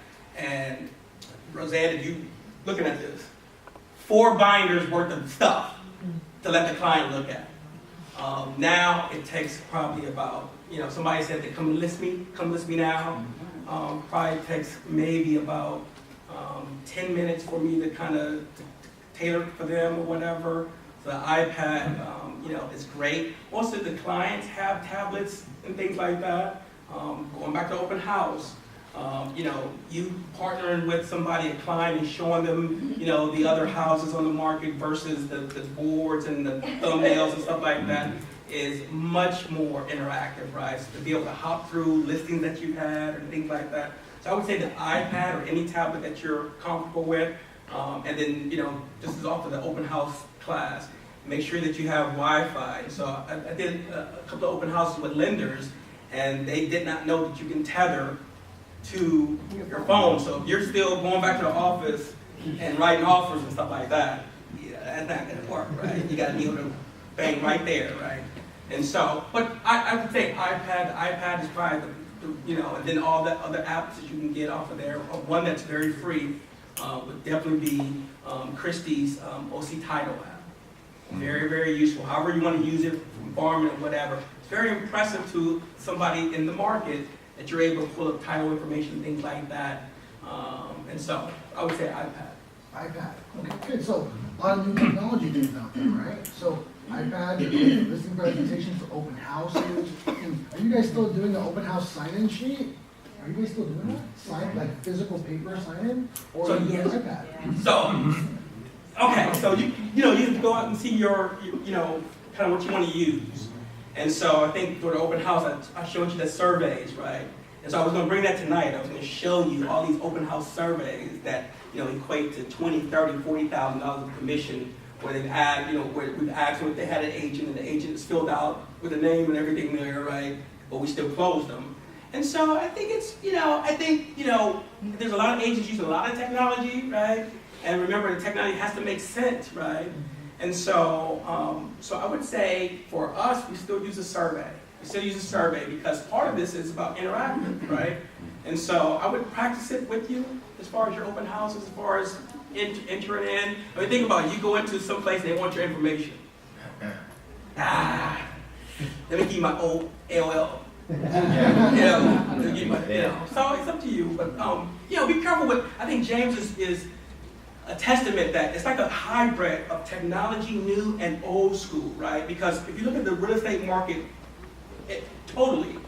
it's really going back to service.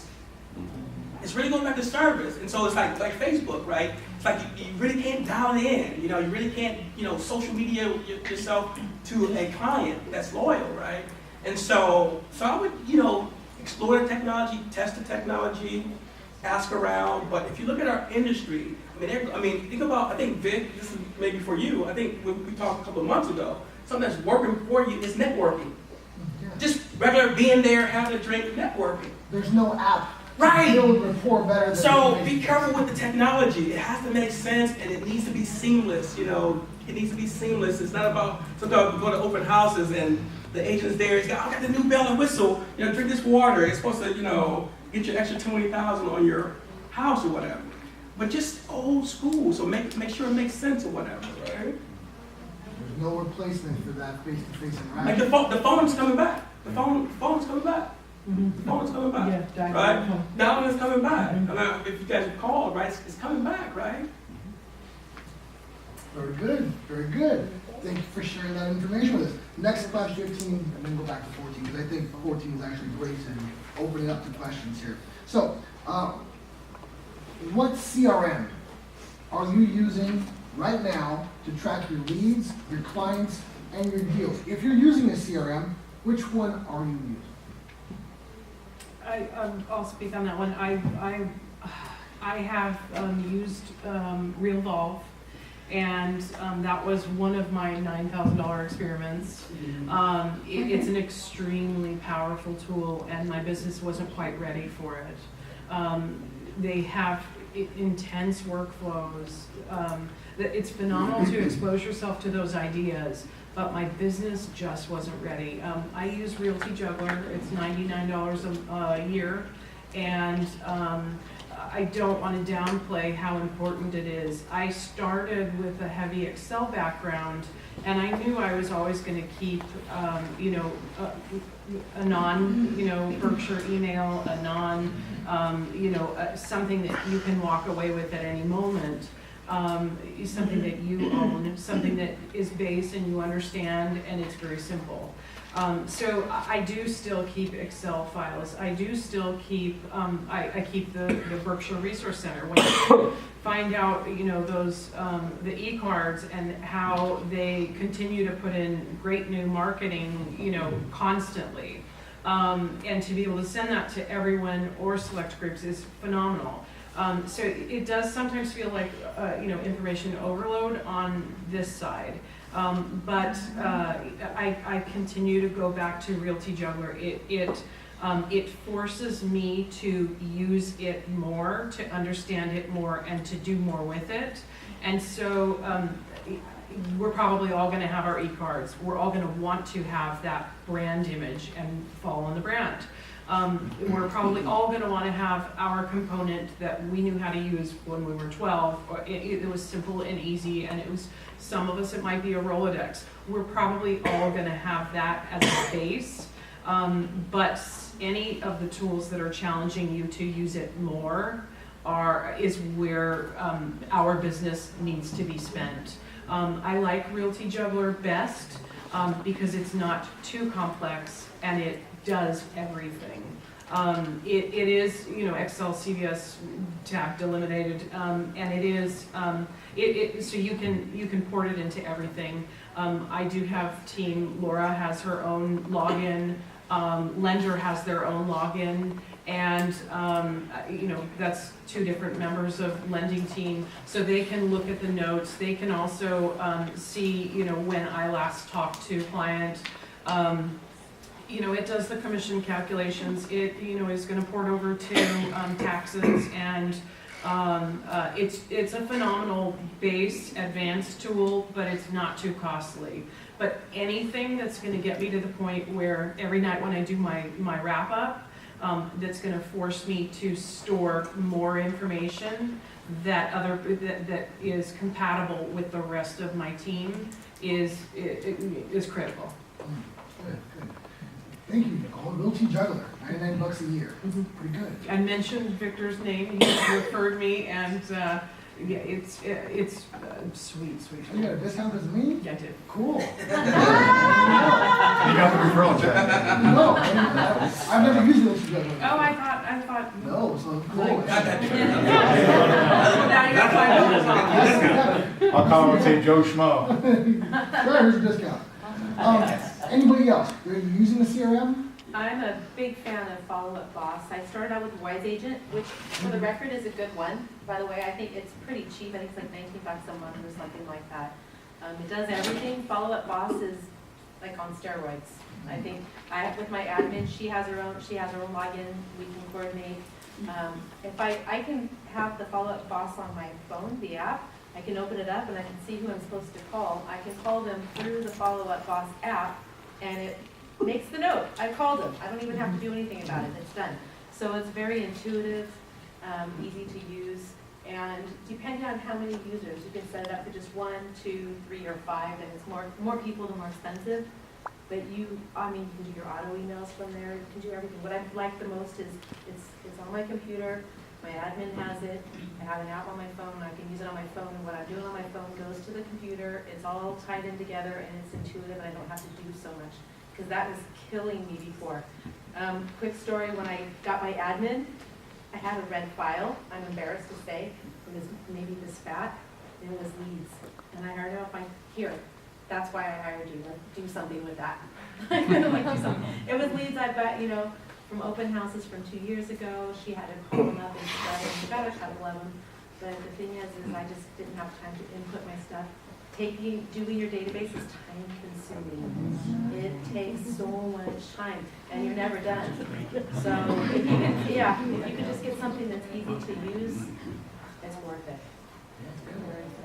Lejon, yeah, I see you jumping out of the bed. No. What CRM are you guys using? Yeah, so I got the Cadillac. I'm still taking night classes to learn it, but I got RealVol.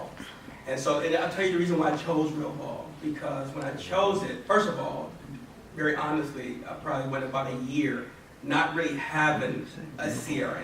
You know what I mean? I got people, and I got some in the lead store, some in my phone, and then if somebody asks me about CRM, I'm like, yeah, it's complicated, right? So I made a decision December 16th to choose RealVol after a lot of research. So what was important is that they had a mobile app. That was important. I wanted to be able to interact with it, anywhere, because I do a lot of tablet stuff.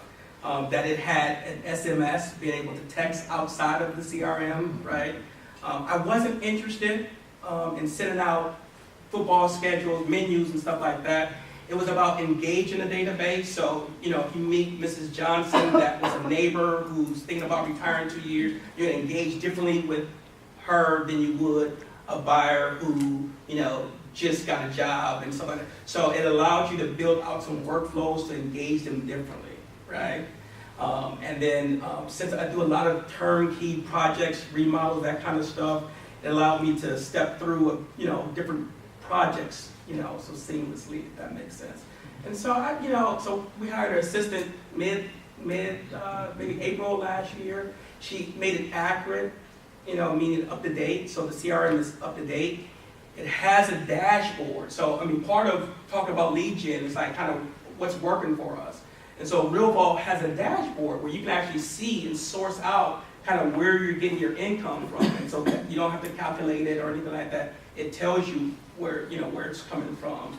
And then you can also Google it, meaning that if you have somebody that has a need or if you have a listing or something like that, you can assign different tags to a file. And so since, remember in an open house, I'm still on paper, right?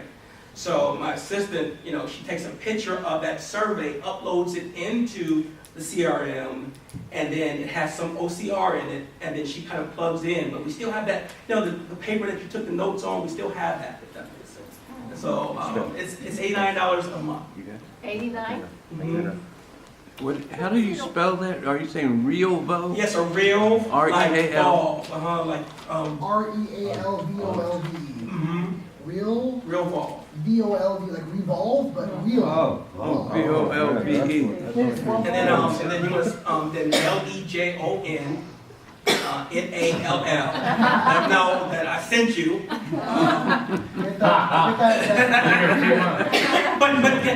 But if you don't have anything right now, I would say the lead store.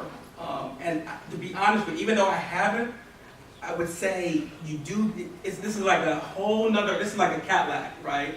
And so look at the videos. Do the webinar. They have a free trial, but it's very involved. It's very involved. I think I'm more tied to it than there's probably something else out there. But we've come so far, like a relationship. We've come so far. They don't give up now. But it's really a Cadillac. And so I'm going to hire another assistant this year, so I have two to help me kind of do the things I want to do this year. Good for you. So we have 3 different CRMs here. Jim, what are we doing to stay in contact with our past clients? Simple stuff for me, man. I've been doing it for a few years, and that Excel spreadsheet, and so antiquated as it might be, those get uploaded from my mailing houses. I got a couple of those, so we can handle some of my stuff. But they all got to sign the legal consent form, right? Because these are trade secrets. These are my clients. They're going out of my control. So my attorney drafts that. So I want to make sure that they got my people. They're not going to start using it. They are mailing houses, And I do my artwork. I have dedicated people at each one of these mailing houses contact me, and they email it to me and get the artwork put together for it. Simple enough. And it's going to my client base, basically. And they're all in there. Every time I close an escrow, I'm pumping in what could be easy for me. Keeping me on track, I got a gal my clients pay for. Transaction coordinator, I don't have to worry about when things are coming up or going down. It's $300. I don't pay for it. My clients pay for that. They want me to work for them, done. So it kind of helps me there, And it's simplistic, I know, but it certainly is easy for me. The other thing is, I'm not hitting people up on their birthdays and all that sort of thing. And I'm not sending recipes. I never felt like that, It's not my style. I'm getting things that I care about, that I customize for myself, that I feel is meaningful, that have to do with timely things. And so I'll shoot it on out there. It's not all gusto work. It's not like James Banger's number 13 of the company this year. I might throw that out there, but there's other things I incorporate. Being the arts and crafts clown that I are. So, photos, things that they would get it and go, wow, it makes them read it. Emails, I dump too many damn emails, but I do have a banker's best client email list that I'm constantly updating, But I just dump so many emails. How about you guys, But I still use it. Why? It's free and stuff. I don't know how much mileage I'm getting out of it. I know the return on the other stuff. Because when they contact me, they will tell me somebody sent, or I saw your card, or James, or I would just know. The guy worked at Boeing, and, I already know these people, So it's simple enough. And I know it's not real intriguing, and it's not a bunch of crazy bomb words and stuff, but it's something that, I've perfected throughout the years. And guess what? I still have a steno pad, man, that I sit down the night before, and I'll write what I got to do in the steno and slash everything off. I have like 10 things to do, And they're easy enough for me. Get up next morning and on I go. But then again, I've also got a phone that I can write on. So I do that too. But anyways, there you go. Hope you're all impressed, huh? Well, that's great. Listen, the best CRM is the one you use, right? So you're using spreadsheets. And if it works for you, awesome. You're using what you're using, I'm using 3 different CRMs just to keep everything kind of in line. Why? Because it works for me. Okay? I like to have the backup, like Nicole, you have a backup, right? If there's nothing in another sheet, that's what I got. And if you're not tracking all the clients, you don't have a list of your past transactions, pretty tough to keep those recurring clients, right? So congratulations to all of you for keeping in contact with them. We got one last question from the REthink members, and we'll open it up to the audience, okay? So last question from REthink members. What do you do to get and keep yourself motivated when you're in a sales slump? When things are not going your way? You had a couple of escrows fall out, right? Or the open house, nobody showed up. The appointment who was gonna come and list with you, canceled, Yeah. okay? You got a flat tire on the way to, what do you do in those moments to drink keep heavily. yourself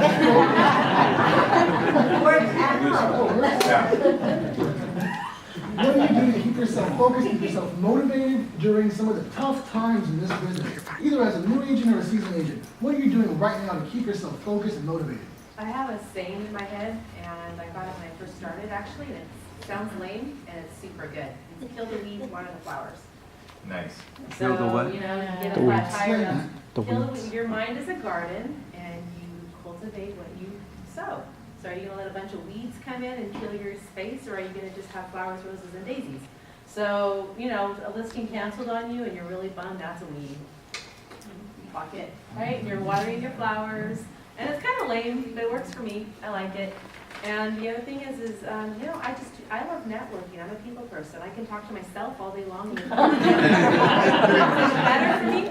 So I just go talk to people. And when you're sincere and you love what you do and you care about the other person as well, and you can engage them, you feel like you're having real estate conversations. And then even if it's not a deal today, you know that you're prospecting and you're reaping or you're sowing things for tomorrow, and it's working.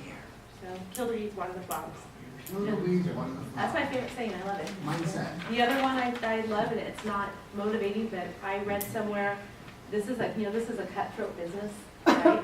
And I read somewhere, and I love it, just because I blow your candle out, it's going to make my candle burn brighter. So, you know, you mind your own business and you help everybody out. You don't have to go be blowing other people's candles out. Do your own thing. And the more you give, the more you get back. I really believe that. Integrity. Good. So, Thank you, Kristina. Jim, Hey, what are you doing? Keep yourself motivated during the tough moments in this I business. already told you, I drink heavily. He's watering the flowers. No, I asked my wife when our next paycheck's showing up, you know? True thing though, for me though, I feel personally that, you know what, if everything's going good in my living room at home, life's good. Makes things that much better on the outside for me, you know? And that's where I focus my energies, and if it is there, man, that's my religion. And I go out and make it happen. There's nothing they can do to hurt me out there after 33 years in the business, let me tell you. Thickest skin in the world, you know, they could call me anything, but I've been called something better. That's how I look at it. And if they are critical, I look at it as a compliment, you know, weird as it sounds. It is, like Victor just said, his mindset, so much of that is so true, you know? I mean, I don't want to bury myself in certain sorrows and whatnot. Yeah, it can all happen to everybody, you know, or find out why they did what they did, you know? Or my daughter, she likes to get anxious, you know? And my psychology client, I have a client, right? I sell shrinks for clients. They come to me for help. You know, I'm like, you know, here's your deal. Here's how you're making your money. And they don't like this at all, right? And it's like, you know, basically anxiety is just, you know, worrying about crap you can do nothing about. Yeah. And I hear my clients, this is their favorite term, that's 35 sessions. I'll be in their office with them here, that's going to be 30 sessions. Okay, good deal. But bottom line, you can't look at life that way. You got to keep happy, keep a big old smile on your face. You know why? Because that makes people wonder what you've been up to. yes. Nicole, what do you do to keep yourself motivated during the sales slumps and the tough times in the business? I'm sorry, you guys. I go straight to the MLS every time, and it's gonna unfold the story.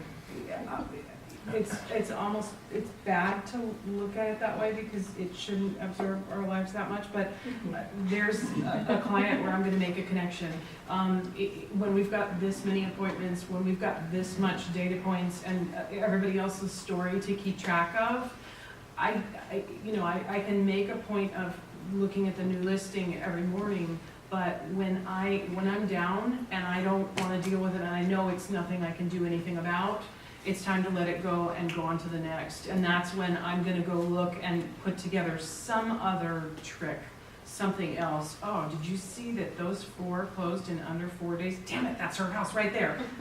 I'm gonna go find something else. We'll find Okay. some. We'll find something else to work on, okay? Gotcha. Lejon, what do you do right now? So, I think so how many of you guys are just got business overflowing? So I just want to tailor it. How many of you guys need business?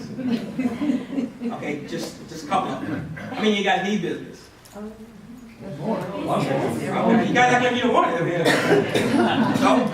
but for me, I think, you know my mind. I'm very grateful. I'm very grateful. I don't want to get too emotional, but this is a very, very hard industry. So number one, congratulations to you for having the courage to get into this industry. And you've been in it long enough to know that it wasn't all green grass, gold, paved roads. You're still here, and you're here. Look, we have a company of over 1,400 agents, and look who's here. So this is the market here, right? So I start with being grateful. And, just being blessed to have the opportunity to do this. And so if you guys are Facebook friends with me, you guys know that in May 2017, I was in a hospital. And all I can think about is being grateful, because I know if I had a corporate job, I know my corporate job would still demand it of me. But the fact that I owned a business, that I still did a listing appointment. Roseanne was at the client's house, and I was on my iPad, baby, in the hospital. But I just start with being grateful. So, one thing that this is what we didn't talk about a lot is that your mind is where it starts. Because it all works. Whether you decide to do cold calling, networking, farming, open house, it all works. But the thing is, the challenge is our mind. And I'm going to tell you, for somebody, I think we're 10th in the company, and do you know that we probably did 50% of our capacity? Really. That's plenty of money on the table. Not following the process, not trusting the process. So I'm going to tell you, when I'm in a sales slump, I get grateful. I'm so thankful and blessed that I'm here, and that these clients, they're making a very big decision. And so real estate will pull all the shit out of you. All of it. If it's a couple who don't got to get married, it's going to pull that out of you. If you're insecure, it's going to pull it out of you. This is a hard business. It's very, very easy to see why 87% of agents fail. This is hard. It's hard. So I would just say, just be grateful. Grateful. Just thank you. Just thank the Lord. Thank you, whoever it is to you. Be grateful. You fill out an escrow, man, somebody trusted you enough to even go. You know how many agents it is in California? I think everybody's an agent. So be grateful. Be grateful. Somebody considered making you a listing agent. Be grateful of that. I mean, it's so hard to get a listing. Please. I'm not serious. No, I'm serious.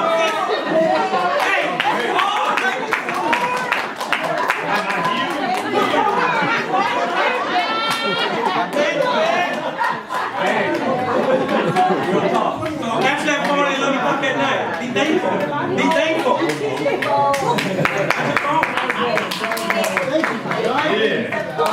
Very motivated, right? Ladies and gentlemen, here's what we're going to do, okay? We have time for about 4 to 5 minutes of questions. We're going to open it up. When you ask your question, be direct to the panelists or in general, keep it short and sweet, and panelists, keep your answers short and sweet, okay? First, hand I saw with Kathy Salinas. You had a question. Yeah, I have 2 questions. One, James, how do you incorporate letting the clients know that they're going to be paying for your TC? Yes. Can you give us some verbiage for that? Yeah, I incorporated in writing.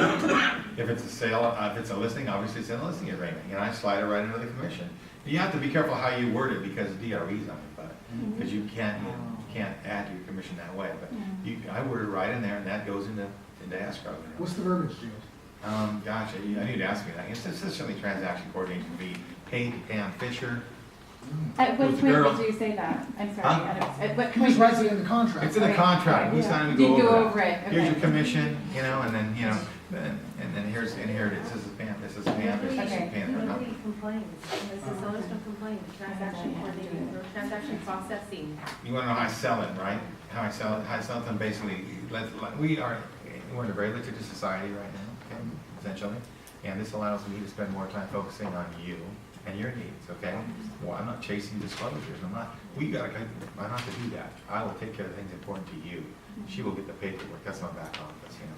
And they understand that, and some of them do, you know, they pitch it on me, but, you know, that's it, it's pretty easy. Done. Thank you so much. And one other one, do you guys use real estate tax people, or do you just use regular tax people? Real estate tax people. Okay. Real estate tax. All of us are gonna say that. You Yeah. don't go with the IR. If you're going with H&R Block, you're part of the 87%. Okay, Kroger's 13% club, we're all in the 13% club, or we're gonna be, right? For brand new agents. Go with the real estate tax pro. Yeah. Don't go with the TurboTax Online, because you can save $99, okay? Get it done the right way. Exactly. Next questions for the panelists. Short and sweet. Abraham. On the flip side to everyone, you guys were saying how to get yourself motivated. How do you guys stay humble? Because I've met a lot of realtors that they're on fire, but at the same time they're egotistical, they're alpha. Part of me wants to tell them knock it off. The other part wants me to punch them in the face. Oh, shut up! But I'm saying, like, I don't want to be that type of agent. How do you guys stay humble? Because that's the one thing I like about your panel is you're successful, but you keep it down to earth. You're not, you know, kind of selective on what you're sharing. Anybody want to take that? I know Lejon's been grateful. You have to come to contribution. And I feel like I love what I do, and I'm good at what I do because I love it. When you love what you do, you're good at it. But you never know everything, and I feel like I really believe from the bottom of my heart, I can't tell you how important this is to me. When you give back, you get. When you're nice, people are nice back to you. Sometimes I want to say, shut up already, yes, I'm talking. You know, like you're nice, and it comes back in spades, and I don't think it's a question for me of being humble. It's a question of recognizing that everybody has something to share with everybody else, and I'm a big fan of contribution and collaboration, giving back, and integrity, always integrity. I didn't know where we were going. So to keep in mind that, you know, brokers like Bruce, you know, will share, you're constantly learning. And if you keep that focus, I will always be learning something, and I stay in that core. I'm always gonna learn something new. Nothing's a wow, nothing's, you know, no ego on the other side is gonna take the fact that I'm gonna learn more than you. No, Yeah. I like that. Okay. Next question. I think you had your hand up. We'll take Tom. Quick, short and sweet question. Yes. Lydia. I have two questions. Farming, you know, there's a 2-year program that I wanted to get into because it's only geographical farming that I didn't. But I had like 2 suggestions. One specific target marketing, which means like I have to find like if I wanted to target renters on my farm, I've already distinguished my farm. So it's either do I go to a 2-year program, which is $300 a month, or do I do specific target marketing? Number 2, on the CRM, you're using your Realty Juggler and you're using Follow-Up Boss. I'm asking if that particular CRM is sending a newsletter every month for my specific, for the clients that I have, or do I have to put it in? That's it. I'll jump in. Go to your free resources first. It is this tough. It is that tough. Go free first. Play around with free. OC Title, our title companies, your title resource is going to give you farming information. Go free first. Play around there. Learn what you want to do. That'll give you a good enough strategy so you're going to get some traction. Tell me the CRM question again. Does it send out? Oh, newsletter. Yeah. Same idea. Don't spend too much time there. Get your fingers wet first with what's free. We have a free newsletter on the e-cards, so play around there first, and then when you get to a spot where you can consciously pick where you're going to put your investment, every piece it's a piece of gold. Every you know, decide consciously where you want your business to go, because what people trust is what's unique about you. That's that thing that we're all grateful for, that we've got, you know, many blessings inside. So if you focus there, play around with what's free, that'll give you choices to consciously choose what you want your reflection to look like.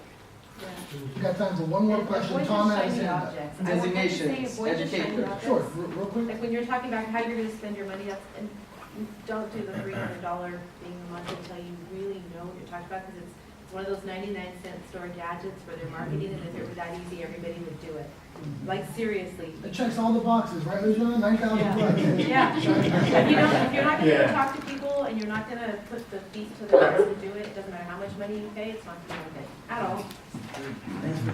Yeah. Tom, last question. Last question, I know it got brought up by everybody on the panel here. Education wise, I know you said the GRI, both you and you have it.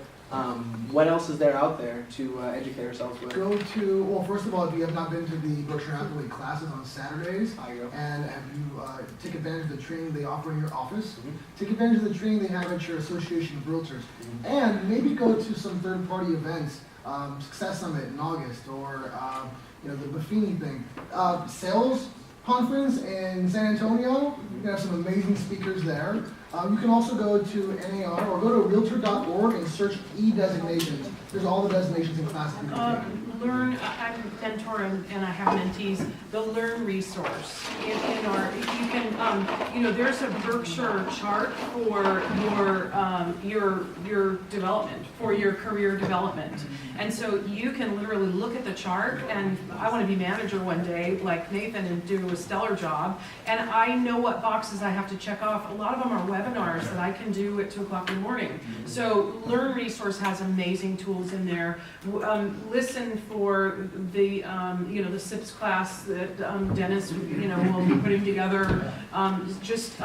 Put your time block your, I'm going to do 5 hours a month for education. It's going to come to you. You're gonna love that too. The more you know, the more you know, the more you know, the better you are, and people like to know that you know what you're talking about. You do not ever want to look like a dummy. Like, and if you know your stuff, you don't look like a dummy, and they're not even asking you how long you've been doing real estate, because they can see you know what you're talking about. That is so important. Yeah. Good deal. Ladies and gentlemen, our top agent panel.